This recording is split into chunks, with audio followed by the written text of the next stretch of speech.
Welcome again to the Down the Spirituality and Science Rabbit Hole podcast.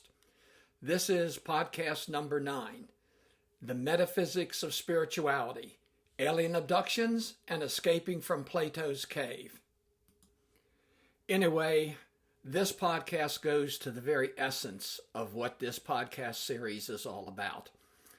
So sit back, and first we're going to talk a little bit about what philosophy actually is.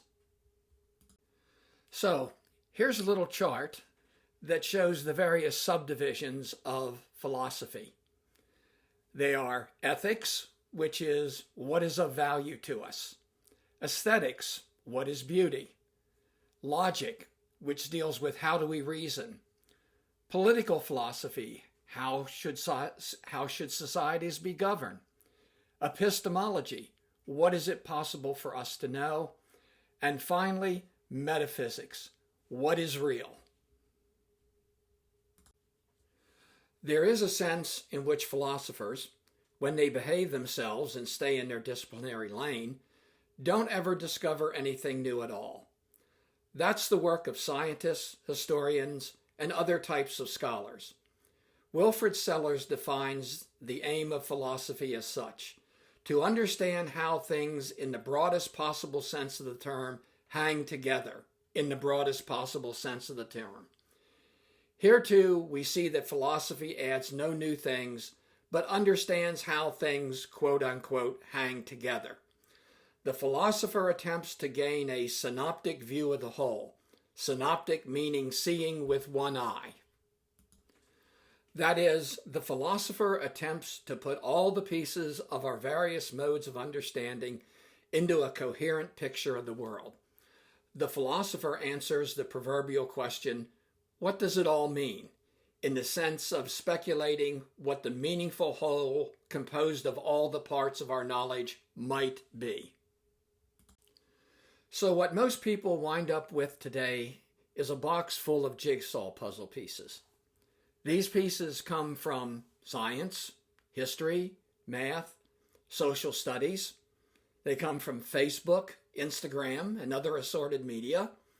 They're friends, church, scripture, and in some cases, pure flights of fantasy.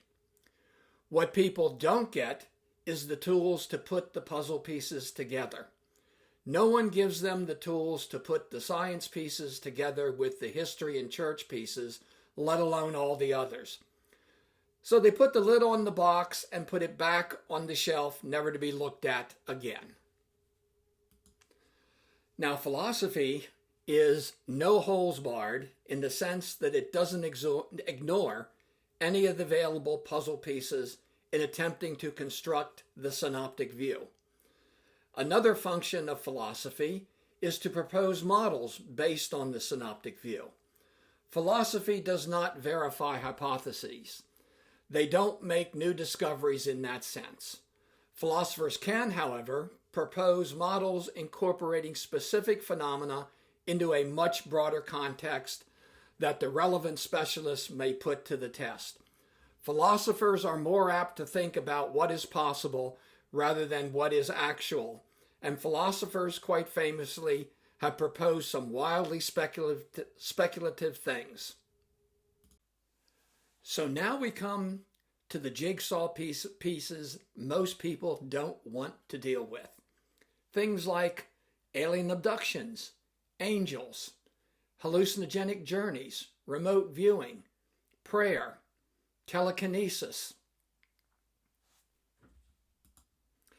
CCRI, the Consciousness and Contact Research Institute, is an interdisciplinary research organization consisting mainly of PhD academics and medical doctors.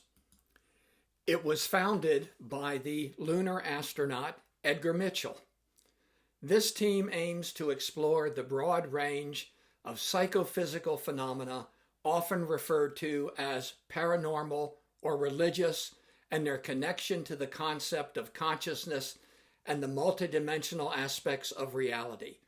The members specialize in various fields including astrophysics, theoretical physics, philosophy, psychiatry, psychology, neuroscience, sociology, quantum biology, information sciences, and the paranormal, parapsychology, and medicine. I highly recommend visiting their website, agreaterreality.com. You'll find there a number of PDF files that you can download that are their research papers that appear in refereed journals. I will warn that they can be a tough read for many people. So, we need to think about the human experiences here presented anew, from the ground up. These phenomena are always confusing, often unprecedented, at least with respect to common sense, and at times utterly destabilizing. It forces us to think our way out to the very limits of our cognitive powers. Since these experiences demand that we think beyond the pale of our usual sense-making procedures, it lends itself to more than the usual risks of misinterpretation and even outright distortion that come along with any of our experiences and subsequent attempts at understanding. I want to rethink the UFO and alien abduction phenomena in light of what we know about the limitations of human thinking. That can help us better understand at least what we don't know about these experiences and maybe what we even can't know about them. My view is that the primary benefit of reflecting on these phenomena is to disabuse us of much of our humanistic pretensions. By contemplating, for example, both alien abduction and quantum physics, we might become better acquainted with ourselves, at least in our coming to terms with what we can and can't know. I will now focus on three primary structures of human experience and sense-making that both enable and limit our thinking. Well, really, they enable our thinking by limiting our thinking. These three limits of thinking are 1. Relevance sorting, 2. Social conformity, and C. Techno-cognitive extension. So, let's talk relevance sorting. Let's say you're meeting in a room with a group of people. There might be tables in the room. There might be chairs, smartphones, welding tools, plants, and certainly there are other human beings. There are most definitely microscopic organisms like germs and also invisible gases, and hopefully there's enough oxygen but not too much carbon dioxide. And along with this, there are all sorts of whirring and buzzing sounds, from birds chirping outside to maybe even a ventilation fan making a just barely audible noise. Maybe there are mice or other critters living in the walls. According to our going scientific theories, there are also vast multitudes of subatomic particles whirling around in the space that we identify with the room. Now, suppose I've gone to the room to meet with a colleague to discuss our plans for a joint business venture. In such a situation, it is certainly true that there are germs on the surface of the desk. There is happily ample enough oxygen in the room, and the particles composing my chair are bounded into a lattice structure so that it hopefully won't collapse. But making any of these utterances would likely earn me a quizzical look from my friend. In fact, they would probably likely point out that I had stopped making sense and probably had lost my mind. The point is not that my utterances are false, as if I would suddenly declare myself to be made out of glass, but rather that I had lost my ability to understand what is relevant. No people would worry that I had lost my grip on things because I had lost my ability to sort the things according to what is relevant or irrelevant according to the task at hand. That is, our grasp on reality is not merely constituted by our ability to make true statements, but to make true statements that are relative to some conversational situation. In order for us to say or think something cognitively significant, we must first be able to leave out what is irrelevant to our situation, and relevance is determined by our ordinary tasks and priorities. In other words, human cognition only occurs in a world of pre-given meanings, pragmatic projects, and prior biological evolutionary conditioning. We must, as many phenomenological philosophers have put it, have a world that is already there for us as a precondition of any sensible experience and subsequent cognition. This world that frames our experiences and subsequent cognitions, our life world, as it is often called in philosophical literature, is ultimately a simplification that leaves behind much that is not relevant to us.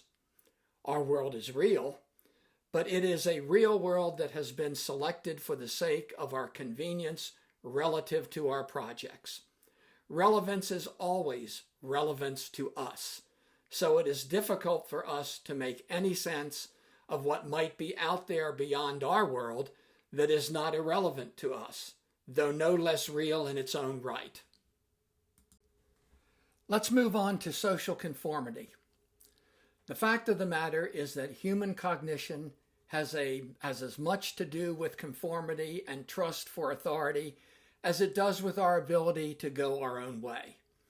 At the very least, a fully cognitive human is linguistic, and language is an indisputably social affair. Our first move is to fit in with what the others, mostly our elders and established authorities, have already laid down in terms of relevance and meaning. Very smart animals like us, who primarily get by through complex social organizations, will be very good at conforming. Cooperation, fulfilling previously prescribed roles, and conformity to authority are all seemingly baked into the human cake. We are willing to listen and learn, and even conform when we don't quite get the plan, or it runs contrary to some of our more direct interests. Social conformities means I don't want you to go on a radically individualist moment of self-definition while you're trying to negotiate a four-way stop in heavy traffic. I need to be able to expect that you'll conform to our prescribed roles if I am going to cooperate too. Our tendency to social conformity is what makes the relationships of teaching and learning that are necessary for human cognition possible. Our accepting and sticking to a socially prescribed role is a non-negotiable element in distinctively human cognition. Social psychologist Stanley Milgram researched the effect of authority on obedience. He concluded people obey either out of fear or out of a desire to appear cooperative, even when acting against their own better judgment and desires. The Milgram experiment proved that people will likely follow orders, even harmful ones, when instructed by an accepted authority figure. On the left here, you see Milgram's experiment. It's a memory test. There's an experimenter, labeled E, telling the teacher, labeled T, what to do, and the teacher is instructing the learner, which is L. Now, one thing to note here, the learner is an actor in all of this. What's happening here is the experimenter tells the teacher it's a memory test. So if you make a mistake, the teacher has been told to give an electric shock to the learner. And the electric shock can rise by 15 volts for each mistake. Now again, the learner is acting here. He's not really getting a shock. But they found that these people were so conforming that they would give electric shocks up to the person became unconscious, even shocks that would be close to killing them. Milgram's experiments, wherein he demonstrated that it is surprisingly easy to get people to do things that they thought were cruel when recognized authorities told them to do so. One of our chief weaknesses is that it is easy to get lots of us on board with a common project. which is why it's not all that difficult to convince us to load our fellow human beings onto trains making one-way trips to concentration camps. The third item is techno-cognitive extension. Our thinking is partly enabled by, and therefore partly limited by, our technological extensions into our immediate environment. Where the information is stored has no bearing on whether it is intrinsic to our thinking. We have good reasons to conclude that our thinking does not exclusively go on in our heads, but can be extended into our equipment, such as notebooks, scratch pads, computers, cell phones, and even things like road signs. We are master offloaders of our cognitive labor into our environment. Since we are linguistic and tool-making beings, we can develop all orders of devices, signs, written language, different types of clothing, etc., that do a lot of our thinking for us. Note well that according to the extended mind thesis, we cannot really separate human cognition from human tool use. All that is to say that human cognitive development is in a feedback loop with human technological development. Much of what has been driving our thinking forward is our increasing ability to manipulate our environment to bear our cognitive burdens. We can see that human cognition is both enabled and limited by our technological development. All three aspects of human cognition we have discussed so far may take as much as they give. For example, our ability to sort our experiences and potential cognitions for relevance makes it possible for us to engage in coherent and workable thinking, but the very notion of sorting implies that we are leaving something behind. We must think as part of some community, and that makes all the social resources for cognition available to us. Nevertheless, we are then limited to what we can think, and that is once again likely just a small carve-out from the far larger and more complex reality. Our information technology greatly enhances our ability to understand the world and deal with it practically.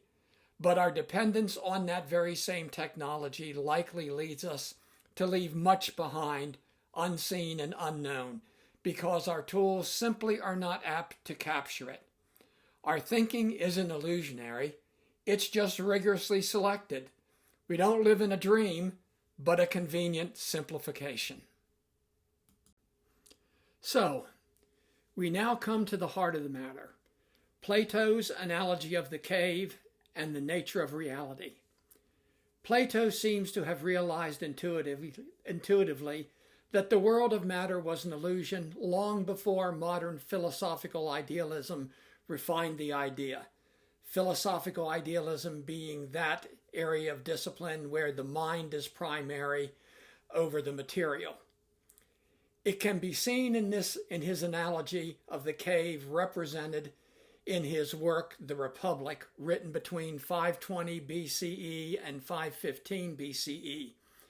In Plato's Republic, Socrates describes a group of people who have lived chained to the wall of a cave all their lives, facing a blank wall. The people watch shadows projected on the wall from objects passing in front of a fire behind them, and they give names to these shadows, thinking they are the material world. The illusion of the shadows on the wall are the people's reality, but they are not accurate representations of the real world as it fundamentally is. Socrates explains how the philosopher is like a prisoner who is freed from the cave and comes to understand that the shadows on the wall are actually not reality at all. The spiritual individual aims to understand and perceive the higher levels of reality through the mind and not the senses. In the diagram depicted here, you see the cave at the bottom in the world of illusion. If you look to the right, you'll see two people who have managed to free themselves and are trying desperately to get out of the cave and reach the upper world, the world of truth, the realm of forms. You can see again on the right towards the top the wise philosopher who has managed to escape from the cave to see the truth of the world as it really is. Human cognition works by and through carving out caves of relevance, social organization, and technological operation. We mine caves for ourselves, and those are the spaces of meaning and rationality we need in order to survive. Of course, the cave is real, and what goes on in it is important. Nevertheless, the caves we make for ourselves are convenient selections, caricatures of the fullness of reality. The prisoner realizes that the cave is a caricature of reality, mostly a put-on by the social and technological situation he has been thrown into. Eventually, the liberated prisoner makes it out of the cave, but things are no more pleasant outside. The light hurts his eyes, and he was primarily reared to see in the dark. He can't stay long, and only can get glimpses of the sun, the source of light. Human nature itself is ordered to cave dwelling. We need our ordinary, individual, everyday, humdrum certainties. We cannot stand very long outside the cave. We need to live by caricatures. Any insight we get about what is outside our cave, sooner or later, sooner or later, will be lost almost entirely in our attempts to make sense of it in the language of cave dwellers. This is the problem. The conditions of our ordinary human existence impose on us a kind of ignorance about what is beyond our everyday world, and there are dangers in settling for that ignorance. But it is hard to see how we can ever get past our dependence on the very conditions that bind us to this ignorance. The struggle of the soul to come into its own autonomous existence is a struggle against unexamined presuppositions, the unexamined life, taking things for granted. The body is not the prison of the soul. On the contrary, the prison is constituted by secondhand knowledge, idle talk, average everydayness, mediocrity. The prison is inauthenticity. The soul of the spiritual seeker needs to be dead to what they, in quotation marks, say, needs to release itself from the thraldom to the way things are bandied about in everyday chatter. The soul comes into its own by separating itself from everyday life. That, if we read Plato carefully, is how philosophizing is like dying. There is a paradoxical nature to Plato's invitation to transcend the cave. He is literally asking us to outthink the very grounds of our own thinking. Then how is it we can possibly go beyond the ignorance that these things impose on us? Somebody or something liberates the lucky prisoner and drags him through the unpleasant educational process of getting out of the cave. He argues that we get little reminders with our ordinary experience that we can have one foot in something greater than what goes on in our cave. We occasionally run across little hints that there is a much broader insight to be had, but all we have in this life are fleeting memories of another place we seem to have once been. Plato then tells us a myth. In this tale, is an admirably virtuous man killed in battle. He, along with everyone else who has died, go to Hades, where they are given opportunities to choose their reincarnated lives back in the world of the living. They camped since night was coming on, beside the river Lethe of forgetfulness. The Lethe flowed around the cave of Hypnos and through the underworld where all those who drank from it experienced complete forgetfulness.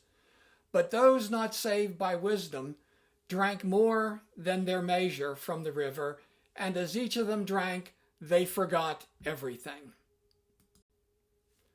Now who had achieved some wisdom in his immediate prior life, did not drink this water of forgetfulness.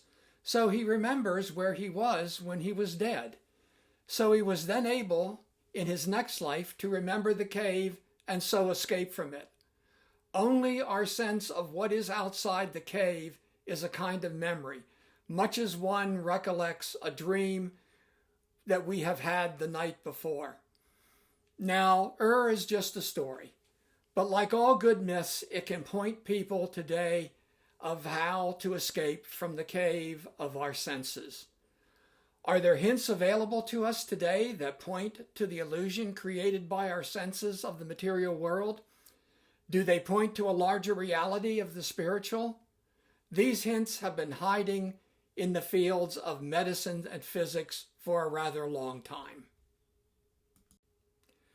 You'll notice that I didn't mention religion in the possible hints. Religion is kind of a no-brainer. I'm taking my hints from the world of medicine and the world of physics. So hint number 1 comes from medicine, and basically it says the mind is more important and can control the material. And this is done through the placebo effect. The placebo effect is ubiquitous. Every single FDA study of a new drug must include statistical analysis of the placebo effect by having the study done as a double-blind study. In other words, neither the person giving the medication or the person receiving the medication knows if it is the real medication or a placebo or sugar pill. Based on numerous FDA studies today, scientists define these so-called placebo effects as the positive outcomes that cannot be scientifically, materially explained by the physical effects of the treatment.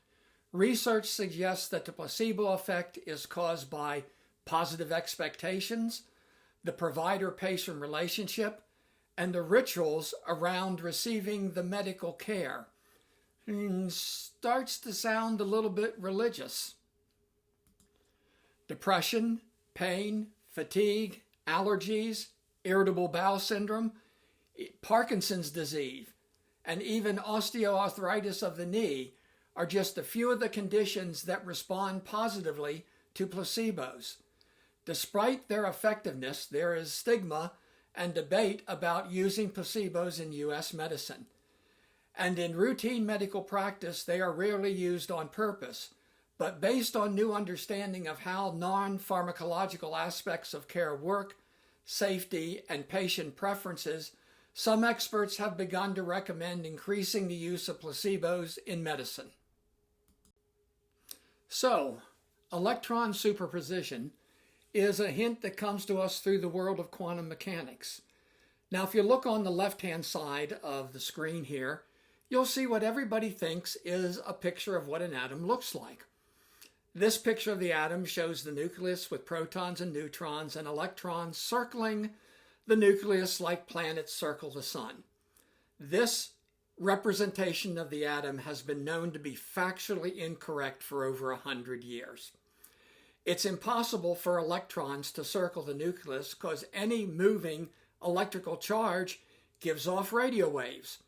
Radio waves are a form of energy, so the electron would eventually spiral down into the nucleus very, very rapidly.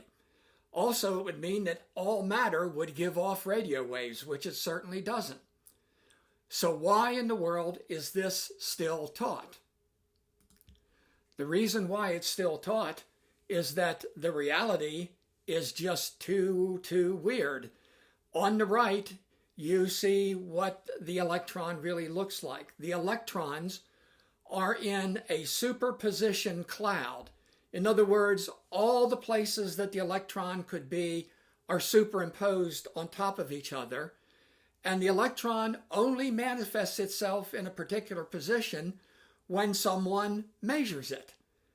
That certainly doesn't agree with the way things act in consensus reality and has been perplexing physicists for almost over 100 years.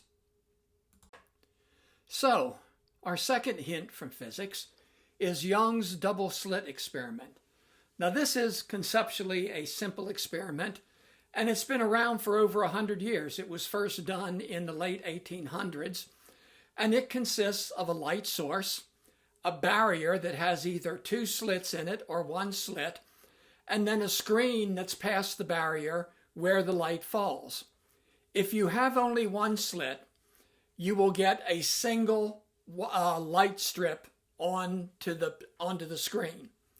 However, if you open up 2 slits, what happens is the waves interfere with each other and make an interference pattern. Now, on the bottom, you see the blue and the orange wave coincide. That would make a bright spot. Up at the top, you see where the trough of one wave is on top of the peak of another wave, and here they would cancel out and you get a dark spot. And this is a typical interference pattern that's been around since like the late 1800s. This is a very simple experiment and can be done in any high school lab. Now, what's important here is this is a classic demonstration of wave behavior, or we'll call it a field. This behavior and the behavior of a field is spread out. In other words, the electromagnetic field that these waves are a part of literally permeates the entire universe. So a field is a very distributed thing. It doesn't exist in just one place. It's everywhere. Now, this experiment can be done with light, but it can also be done with electrons. It can be done with protons. It can be done with molecules, shooting a stream of them at the screen, and they demonstrate the same interference pattern when there are 2 slits there, and no interference pattern when there aren't slits there. Now, protons and neutrons and electrons are particles. Particles are the exact opposite of a field. They are discrete things that exist in one place, kind of like a marble. You know where the marble's at because it's only in one place at a time. It is the exact opposite of what a field is. How in the world can all of these things be both a field as well as a particle? It's a contradiction literally in terms. Something is banging on the door of the cave here, trying to give us a hint that the world isn't quite what we think it is in terms of matter. Matter of fact, the current consensus today is that fields are fundamental and matter is secondary. In other words, matter is a manifestation of the field, and the field is far more primary than the particles or the matter is. This next hint is from what is probably the most important physics experiment that's ever been done. It was done in 1980 by a man by the name of Alain Aspect in France. Since 1980, this experiment has been duplicated multiple times in thousands of labs around the world. It's conceptually fairly simple. The apparatus that they use to do it is highly complex, but the idea here is you have 2 particles that are entangled. It means they were created together. And you're going to measure a property of them, and we'll call that property either red or blue. So until they're measured, just like the superposition of the electrons in an atom, these entangled particles are both red and blue. Now, when you measure, and these particles have been created and they're now separated. If you measure one particle and you find out that it's red, the other entangled particle instantly becomes blue. Same is true if you measure one particle and it turns out to be blue, the other particle instantaneously becomes red. Now, I know everybody's thinking, well, big whoop, that's nice, but what's it got to do with anything? Let's take these particles and let them separate. Let them separate well past where the speed of light can communicate between the 2. And lo and behold, what the experiment said was that even that these particles were further than what the speed of light can account for, when you measured one, the other one instantaneously became the opposite. This basically means the universe is non-local. And that's an incredibly important thing to say. Let me try and phrase it a little bit in a more understandable fashion. I hit a baseball here on planet Earth, and it causes something to instantaneously happen in the Andromeda galaxy, separated by millions of light years. That means that the whole universe is interconnected in doing something in one place can instantaneously affect something very far removed in another place. That's getting almost downright spiritual in terms of what it means. It means that everything in the universe is affected by everything else. Now, we literally have no mechanism in consensus reality that can account for the feature of non-locality in the universe. But that hasn't stopped some people from trying. A brilliant physicist by the name of David Bohm worked for a long time on a theory that's actually taken a little bit from Plato's cave. On the left here, he created what was called the expletive order and the implicate order. And the expletive order is how we actually see things. It's the world of our consensus reality. The implicate order is how things really are. In other words, we're looking at an illusion. If you look at the observer here, he's looking at two TV screens with two TV cameras at a fish in an aquarium. And it's a fish that looks different from viewing it from the head than from the side. One camera is looking at the fish from the side, the other camera is looking at it from the head, and the viewer in the expletive order is looking what he thinks are two completely different things, but they're not, because something has been hidden. This is the nature of what non-locality might be. And also consciousness comes into this as well with Bohm's ideas. The implicate order is non-local, whereas the expletive order is local. So things can happen instantaneously in the non-local implicate order. Now, it's not a complete theory, and it's not agreed on by everyone, but it gives you an idea of how people are struggling to deal with these hints that are coming to everyone from outside the cave. So this is one mechanism of looking at it. So how can something communicate with each other that cannot communicate with light and are limited by the speed of light? How can me hitting a ball here on the Earth affect the Andromeda galaxy instantaneously? Well, there's an analogy here that we might be able to use. So we go to a hologram here to try and get a feel for how things might be able to communicate instantaneously and not as a function of distance. Holograms, they've been around for a while. They're produced by, on the right, if you take a laser and put it through a beam splitter, and you have one beam of the laser strike a mirror and then strike the object that you want to take a picture of. Another beam that goes through the beam splitter then gets diverted, and it's a reference beam, and it strikes the photographic film directly.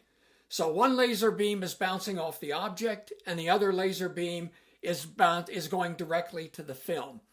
And this produces what we know now as holograms. They're three-dimensional images.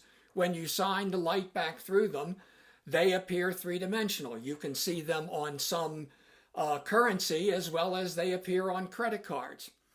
I have here a picture of what a hologram looks like. The actual information that's on the film looks absolutely nothing like what the picture of the object actually is when you shine light through the film. As you can see on the left, the hologram looks a little bit like an interference pattern. And here's what's so unique about a hologram. I can take this film that you see on the left and I can cut it into 4 pieces, and the entire picture, the three-dimensional picture, will be on each one of the separated holograms.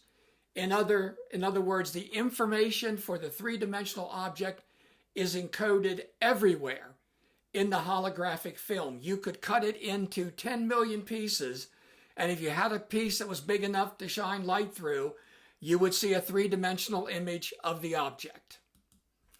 So what Bohm proposed was that the universe is actually a hologram. In a hologram, there is no distance dimension. It's a two-dimensional matrix, and there is no distance. Every part of that image is encoded in every single piece of the hologram, so the distance dimension disappears.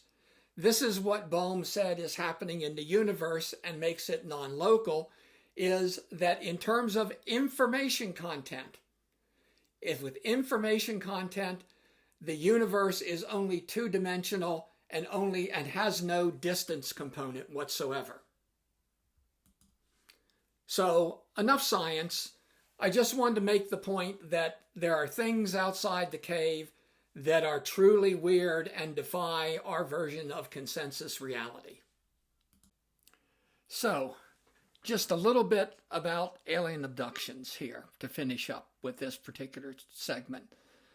Alien abductions have been going on in the United States for many, many years, going back probably to Betty and Barney Hill in the 1950s, which was first documented. But if anyone is interested in them, I would recommend the books that were written by John E. Mack. He's a psychiatrist. He's an MD at Harvard. And he got interested in people that were traumatized by UFO abductions. And he ran a number of case studies into the over 100, I think. And he studied it for about 20 years. Indeed, he actually lost his tenure at Harvard because they thought he was doing crazy things, because what he wound up saying was these people were traumatized and they were not mentally ill. He tested all of his people that came to him for any type of mental illness, psychosis, bipolar, obsessive compulsive. All the people he documented were normal individuals that were scared out of their minds because something unusual happened to them that they couldn't explain. Again, his name is John E. Mack. His books are Abduction is one of them, and the second one is called Passport to the Cosmos. Now, there's also a biography of John Mack that was done by another individual by the name of Ralph Blumenthal, and it's titled The Believer. So I would recommend all three of those very highly if you want to look at a really good study of what's going on in the world of alien abductions. Now, I want to contrast this with another book that comes out of the Native American culture. Native Americans, or American Indians, have a culture that believes that the people that come from the sky are their relatives. Both North American and South American Indians, many of the tribes believe that they came to Earth from another place. And these people that they call the star people are actually their long-lost relatives. And there's a group of books that has been done by a woman by the name of Artie Six Killer Clark. Yes, I know. That's her real name, Artie Six Killer Clark. She is a college professor that tours both North and South America and collects stories from Native Americans on their encounters with the Star People. And one of her books is called Encounters with Star Peoples, Untold Stories of American Indians. The flavor that you get from these stories is very different than the stories from John Mack and people outside the Indian culture. And I think it's probably because the culture that they're in is much more favorable on the American Indian side to being visited by someone from the stars. If you read their stories, they invite them to dinner, they take them places in their cars, they have long conversations with them, and it's just like, Grandma came down and visited us. So I recommend both John Mack's books and Artie Six Killer Clark's books for people that want to get into this in more detail. So what about this liberated caveite?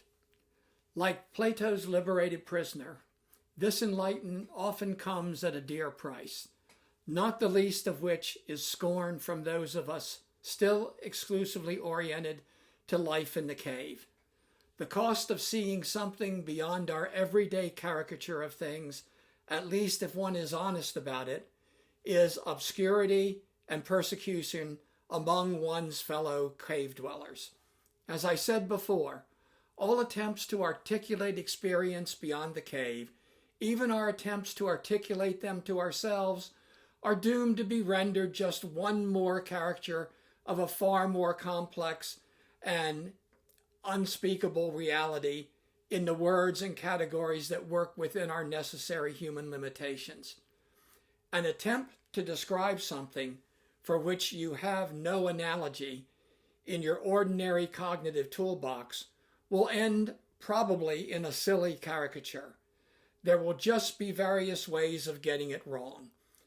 What we are getting from our attempts to describe these encounters are as much expressions of our own presuppositions, self-images, and human limitations, and likely manipulations of these human limitations by those among us particularly interested in maintaining a nicely managed cave, as they are accurate depictions of what triggered the events. The picture I have painted so far suggests that the alien abduction or spiritual phenomena are not necessarily alien, but something that has always been with us, just outside the entrance to our cave. Think of the spiritual seeker as much like Plato's resurrected hero that rare, or maybe not so rare, human being who has come back from death with some, however vague and distorted, memory of what was out there beyond the limitations of ordinary human life. The psychologist William James articulated these ideas well. We may be in the universe as dogs and cats are in our libraries, seeing the books and hearing the conversation, but having no inkling of the meaning of this. James takes religious experience, which are encounters with the truly uncanny, to be evidence that we are denizens of a world that far outstrips our ken. We are like dogs and cats in a library or a living room full of humans in a deep conversation. The dogs and cats get only incoherent glimpses of the broader world that is not what they are designed to comprehend. The proverbial vision of through a glass darkly. Our position in this analogy is not the humans, but we're the dogs and cats. Our dogs are in our human life, but not of it. They witness hourly the outward body of events whose inner meaning cannot, by any possible operation of theirs, be revealed to their intelligence. Events which they themselves often play a cardinal part. So, time to bring in Aristotle. Aristotle lived between 384 and 322 BC, and he was a student of Plato's. And he studied under him for about 20 years. Eventually, he opened up his own school, and he literally became one of the first real scientists and spent much of his time examining plants and animals and organizing them into groups and subgroups. He also included suggestions on the nature of the universe and physical existence, but we have to remember that he lived in the world of the gods, where the gods populated everything around him.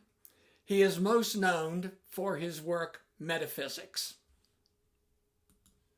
So following Aristotle, we collect and compare the building blocks, the anomalous events or extraordinary experiences that may or may not eventually lead to a religious belief or a religious institution.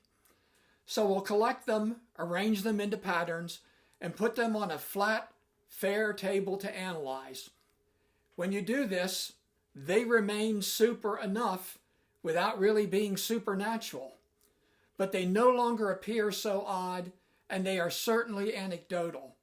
These quote-unquote supernatural states begin to look like, well, universal, if always morphing attributes of a shared human mind space. They eventually begin to look, well, natural.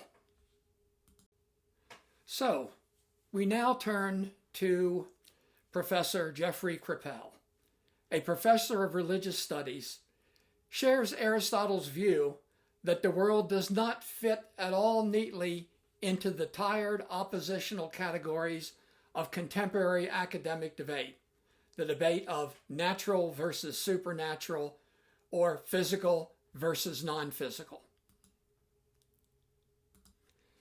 He speculates that encounters with UFOs, apparitions, trance states, ESP, remote viewing, clairvoyance, and so forth, are not supernatural interventions into nature, but instead reveal that nature itself is super.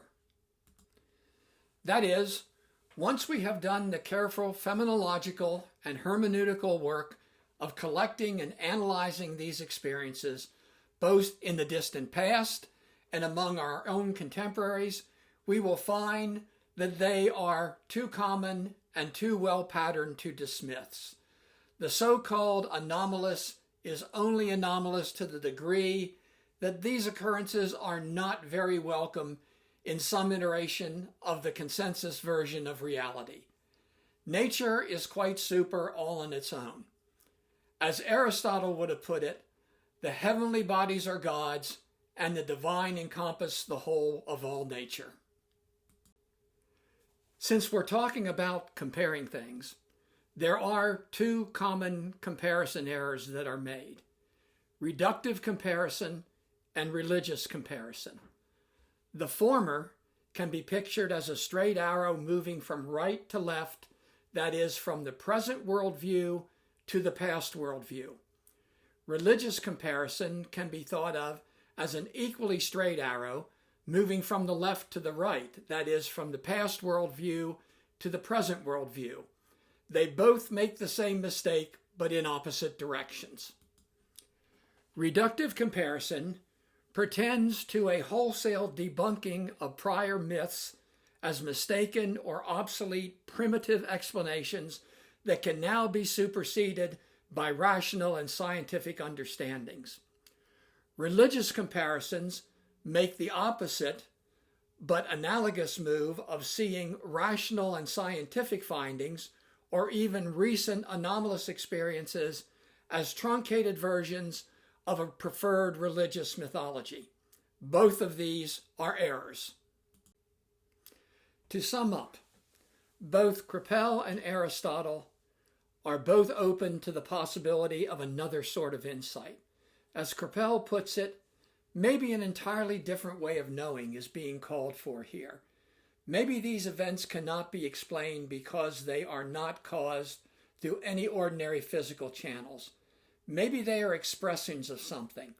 Our current worldviews, both scientific and religious, are, even if complete in their own terms, not quite the whole story. And Aristotle seems to agree. That is, we need to be attuned to what might be trying to manifest itself to us from outside our cave.